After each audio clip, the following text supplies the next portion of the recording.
دا هم د ویاندن تاریخي کلا دروازه ده چې دې سره تاسو ته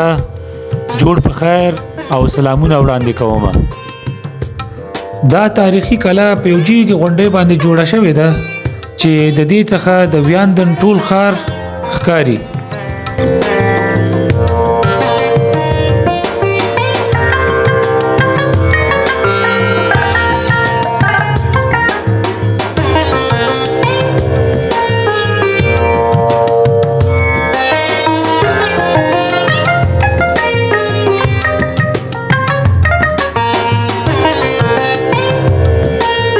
اوس هم د کاسې ترڅنګ غواړو چې دې کلا ته د ننوتو ټیکټونه واخلو. وبه ګورو چې د یو کس ټیکټ په څو روپۍ دی. دا د ټیکټونه واخیسته تقریبا زموږ د ټولې کورنۍ 38 یورو ټیکټ شو. یعنی نورمال چې دی د یو کس ټیکټ 10 روپۍ پورې دی، خو موږ 15 کسه او 2 لویان او 3 کوچنیان 38 روپۍ ټیکټ شو. دا تاریخي کلا د لوکزامبورګ په شمال کې د اور سیند د درې په یوې جګې غونډۍ کې پرته ده. دا د اروپا د هغو کلاګانو د جملې څخه ده چې ډیره ښه ساتل شوې ده، چې تاریخي قدامت د منځنیو پیړیو پورې رسیږي. دا چې یوه تاریخي کلا ده نو په همدې خاطر باندې ډیر زیات تورستان او سیلانیان راځي او د دې څخه لیدنه کوي. په مختلف وختونو کې په دې کلا کې قسم تغییرات راغلي دي، خو په اوسني وخت کې د دې کلا څخه د موزیم په تور کار اخیستل کیږي. څو شېبې وروسته به ورڅخه لیدنه وکړو، به ګورو چې څه شی پکې موجود دی.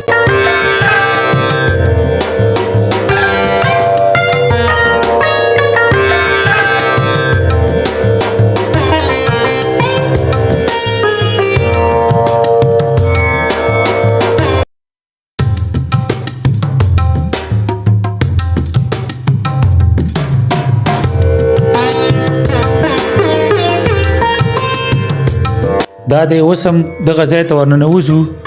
دا به زموږ اول سټاپ وي. راځئ چې ورننوځو، وګورو چې دلته څه شی دی. راځئ نورې خبرې به سره هلته پاس کوو. راځئ چې په شریکه به سره وګورو.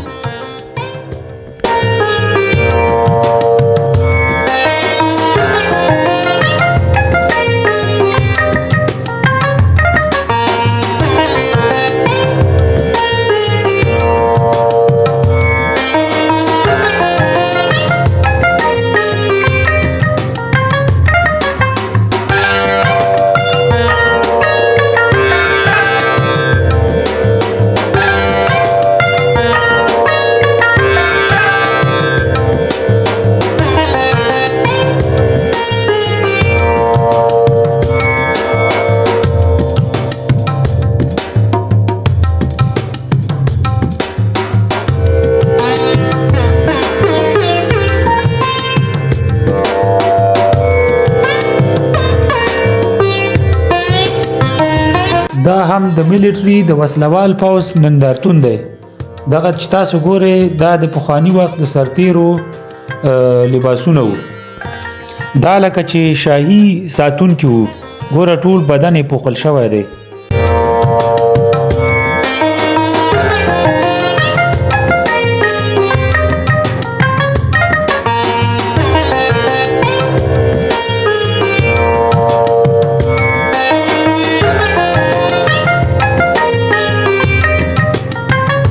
دغه د دام پخوانی توپ دی وای ګورئ د دې توپ تر څنګه باندې دغه د سیمټو نه دغه شیان چې جوړ شوي دي نه پوهېږم چې دا به د توپ ګولۍ وي او که څه شی به خو داسې چې زه ګورم دا خو داسې د سیمټو نه جوړ شوي دي او دغلته چې دي هغه غشي دي او که زغر دی ورته څه شی ورته وایي هغه شیان هم دلته ایښودل شوي دي ډېرې پخوانۍ دي داسې معلومات ماته نشته چې دا توپونه د لومړي ځل دپاره څه وخت جوړ شوي دي که تاسو ته معلومات دي نو لاندې کومنټ کې ولیکئ خو چې هر شی دی ډېر پخوانی توپ دی که نه دا کلا چې ده دا تقریبا 1000 کاله پخوا جوړه شوې ده نو نه پوهېږم چې دا توپ به څه وخت جوړ شوی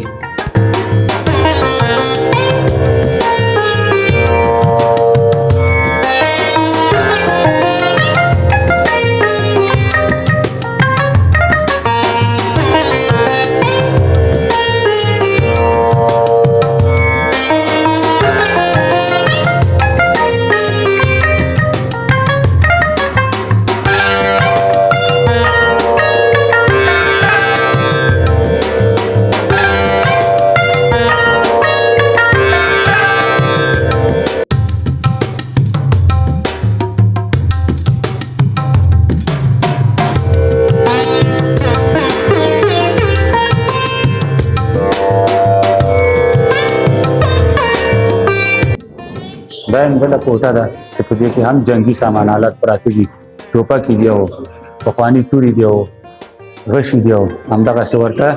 شیشه چې د پوځ پورې اړه لري هغه ټول شیان دلته دي ودرې دغه شی دی دغه د دام یو زنګ دی که نه دا دی درته ښکاره به کړم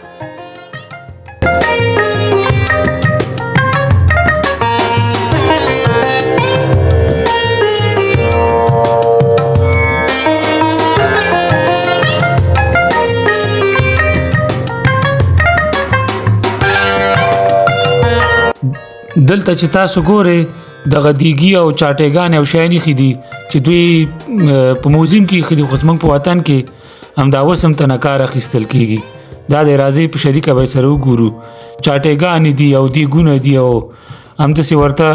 ټول هغه پخواني شیان دي خو زموږ په وطن کې دغسې دیګونه او چاټېګانو نه همدا اوس هم خلک کار اخلي دا دی راځئ ویې ګورئ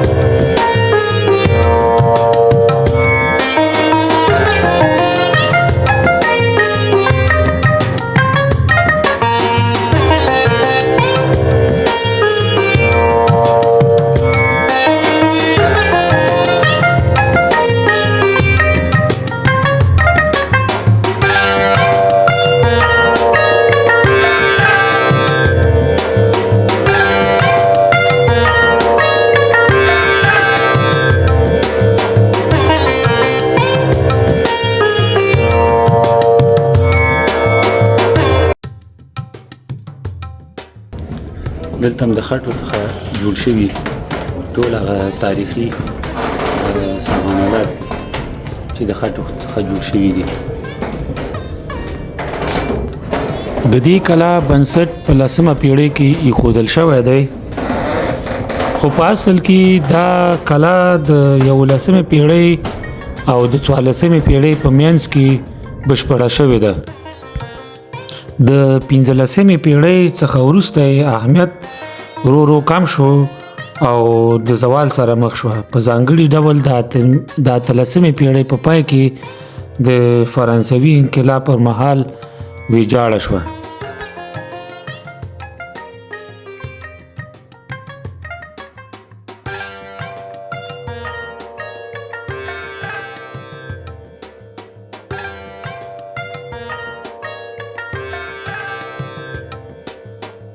دا کلا ده چې په مختلفو وختونو کې دغه ښکاره شوې ده د وګورئ بیا په وخت او زمان سره دې کلا کې تغییر راغلی دی ځکه دلته هم ډېر جنګونه ترسره شوي دي یو ځل دا ملک ناپلیون نیولی او بیا په دویمې نړیوالې جګړې کې هم دې ته ډېر زیات زیان رسېدلی دی.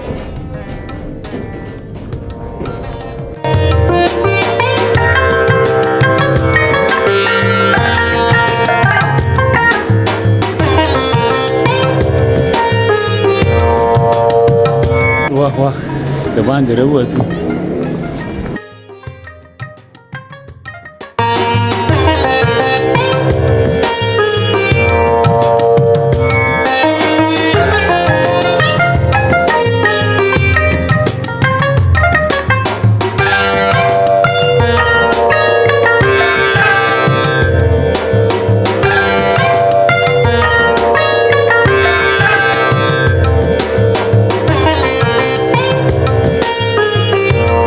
هم د دې کلا بارنۍ برخه ده چې دا ډېر جګ دی. د دې ځای نه دا د وینډن ټول ښار ښکاري. وګورئ دا څه یو ښایسته منظره ده. ټول په شنو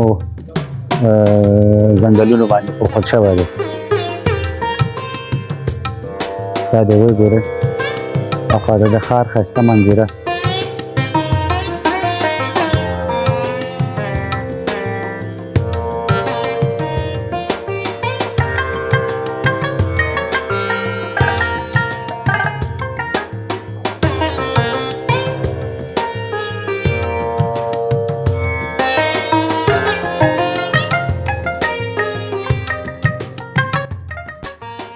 د دې کلا په دننه کې د دې ماڼۍ سالونونه، د شهزادګانو خونې، د کلیسا برخه او د زوړ اشرافي ژوند نندارتونونه لیدل کېږي.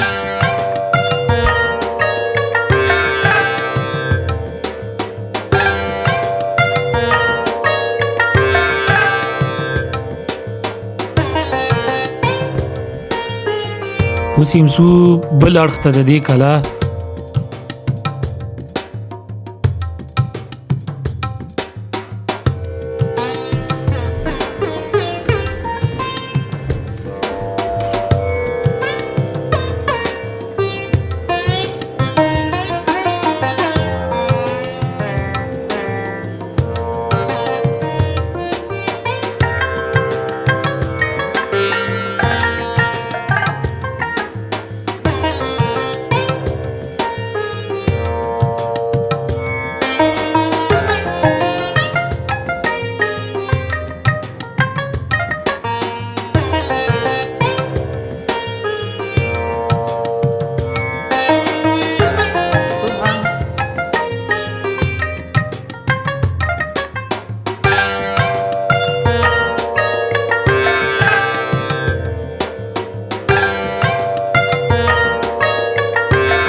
د تاسو وګورئ دې خواته د دې کلا د معماري ډېره ښکلې ده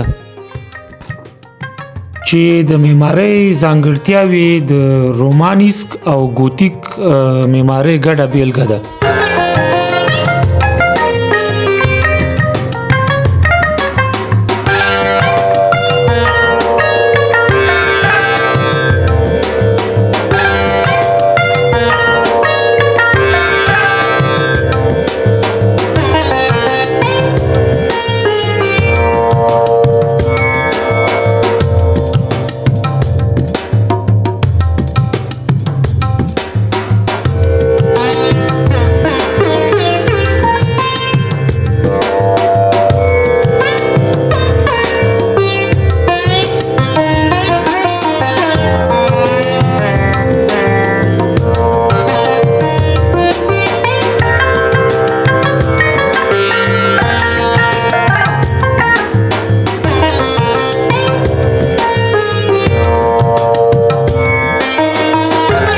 دا هم د دې کلا یو سالون دی چې ډیر لوی دی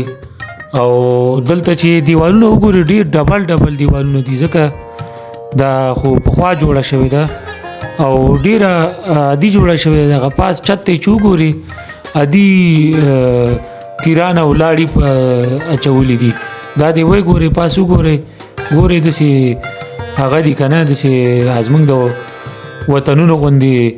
عادي لرګي په اچولې دي یاره دوستانو دې ته چې ګورم ماته خو زموږ هغه د وطن ساده او هغه د غریبۍ ژوند را یاد شو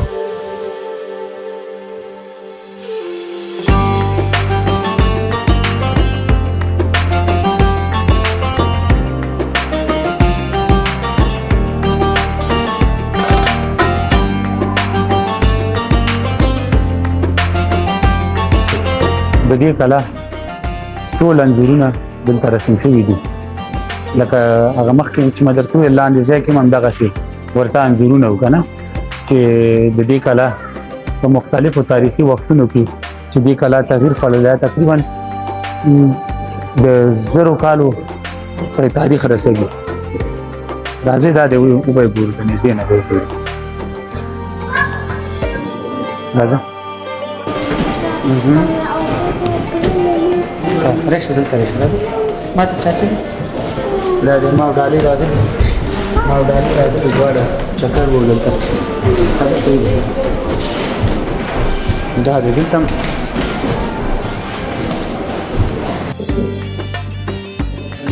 دا هم د دې یو بله کوټه ده چې دا د دې کلا ګالریا ده چې د دې کلا د مختلفو وختونو عکسونه پکې خلکو ته نندارې ته وړاندې کړي دا دی وګوره دا ټول دیوالونه چې دي دا خوا او شاته چې دي د دې کلا د انځورونو باندې پوښل شوي دي چې اکثره په مختلفو وختونو کې دې کلا تغییر خوړلی ځکه چې دلته پخوا په اروپا کې مختلف جنګونه وو هر جنګ نه وروسته به دا خرابېده بیرته به جوړېده لکه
دا هم بل سالون دی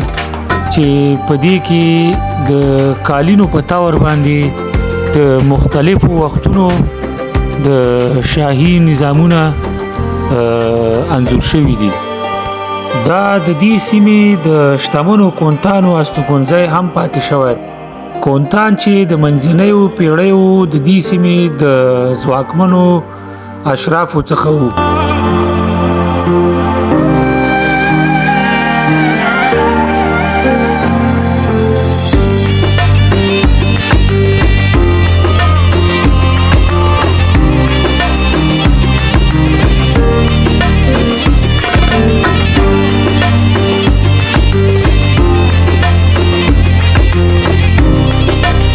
دام چې دا د تامخورۍ خونه ده دلته د تامخورۍ میز پروت دی او مخامخ چې دی هغلته چې ګورئ تاسو هغه ځای کې هغه پخوا به چې مرکز درمیانې نه وي که نه اور به چې بدلو دا چشمې ورته لرې که نه چې دلته خو لمر نشته ما نه د یاده ورته دي خو دغه هلته به اور به بلو چې دا خونه ګرم وي دا ټول هماغه پخواني د شاهانو د وخت د تمخوري میوونه دي چې دلته ورسره هماغه صندوقونه هم دي پخواني ټول دلته پخواني شیان دي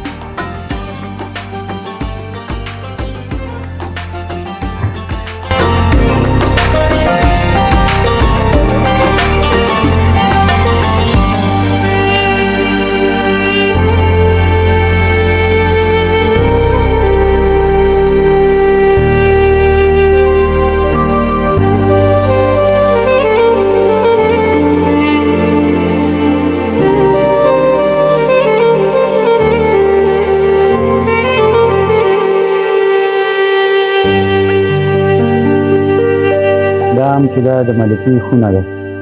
هلته تاسو چې ګورئ ملکه ولاړه ده او دا بله چې دا خدمتګاره ده پخوا وختو کې خو به ملکه او ملکې سره به یو ځای خدمتګار وي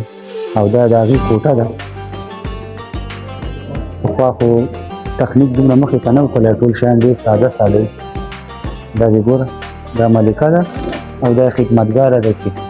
خدمت به یې د دې چې به څه شی ضرورت ورته راوړي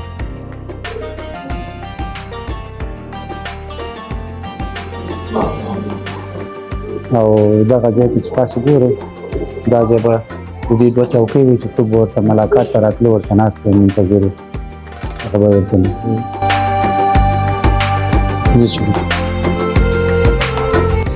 دا کلا په کال 1979 کې د لوکزامبورګ د دولت ملکیت شو او د هغې څخه وروسته د بیا رغونې چارې په چټکۍ سره پیل کړې د پراخو ترمیمي کارونو وروسته اوسنۍ ښکلې بڼه ترلاسه کړه چې د لوکزامبورګ یو تر ټولو لیدونکو ځایونو څخه ده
یعنی دلته د شاهي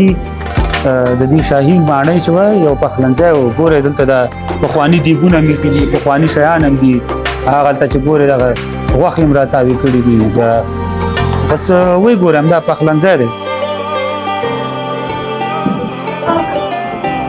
هغه ته تبرګین دي شیان هم دي ټول داسې پخواني دا وه زما نننۍ خپرونه د ویاندن د ښکلي کلا څخه چې نور